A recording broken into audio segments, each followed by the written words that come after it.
नमस्कार, आप देख रहे हैं नवांबे न्यूज।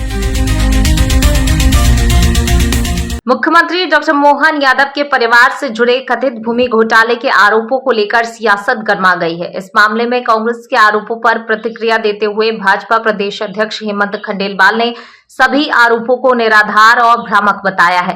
भोपाल में मीडिया से बातचीत के दौरान हेमंत खंडेलवाल ने कहा कि कांग्रेस मुख्यमंत्री मोहन यादव की छवि खराब करने और जनता के बीच भ्रम फैलाने का प्रयास कर रही है। उन्होंने कहा कि कांग्रेस द्वारा लगाए गए आरोपों में कोई सच्चाई नहीं है और ये केवल राजनीतिक उद्देश्य से किया जा रहा है।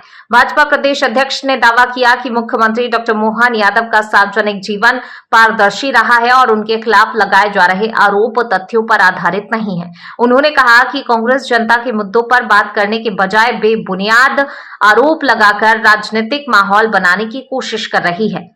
उधर कांग्रेस लगातार इस मामले में जांच की मांग कर रही है, जबकि भाजपा ने आरोपों को पूरी तरह खारिज करते हुए इसे राजनीतिक साजिश करार दिया है। कांग्रेस पार्टी के द्वारा हमारे लोकप्रिय मुख्यमंत्री मोहन यादव जी पे जो एक आरोप लगाए गए वो पूरी तरह गलत है।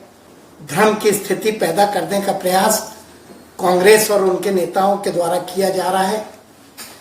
मैं समझता हूं कि इसमें बिल्कुल भी सच्चाई नहीं है। मैं बताना चाहता हूं कि हमारे मुख्यमंत्री के द्वारा जो 2023 में जो नामांकन उन्होंने दाखिल किया था, उस स्थिति में उनके पास 17 एकड़ की जो जमीन थी, जो आज उसमें कुछ भी परिवर्तन नहीं हुआ और वो 17 एकड़ की जमीन थी। उनकी पत्नी सीमा यादव के नाम से 12.29 एकड़ की जो जमीन थी, इसमें भी 2026 में कोई परिवर्तन नहीं हुआ। एक सिद्धि विनायक कंपनी जिसकी उस आरोप पे जिक्र किया गया, उसके पास 2023 में 68 एकड़ जमीन थी, जो जून में घट के मात्र 65 एकड़ रह गई और इसमें भी मुख्यमंत्री के द्वारा 2017 में इसके डायरेक्टर के पद से इस्तीफा दे दिया गया। उनके पुत्र वैभव के पास भी 2023 के पूर्व 16 एकड़ जो जमीन थी, उनके मुख्यमंत्री बनने के बाद उसमें किसी तरह का कोई परिवर्तन नहीं आया और ये सारी जमीन मास्टर प्लान लागू होने के पहले की थी।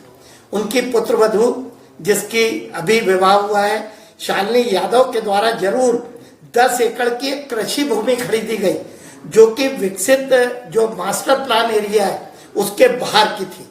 जो रिश्तेदारों का जिक्र उस आरोप पे किया गया है वो पूरी तरह से गलत है। मुख्यमंत्री और उनके परिवार का कोई उससे लेना देना नहीं है। उनके रिश्तेदार, उनका अपना स्वतंत्र अस्तित्व है, लेकिन मेरी जानकारी में यह आया है कि उनपे भी जो आरोप लगाए गए रिश्तेदारों पे, उसमें भी जो तथ्य दिए गए हैं वो पूरे गलत है। मेरी जानकारी में बताया गया है कि वे भी उस पर अपना स्टैंड लेंगे और जो उन्हें कार्रवाई करना है वे करेंगे।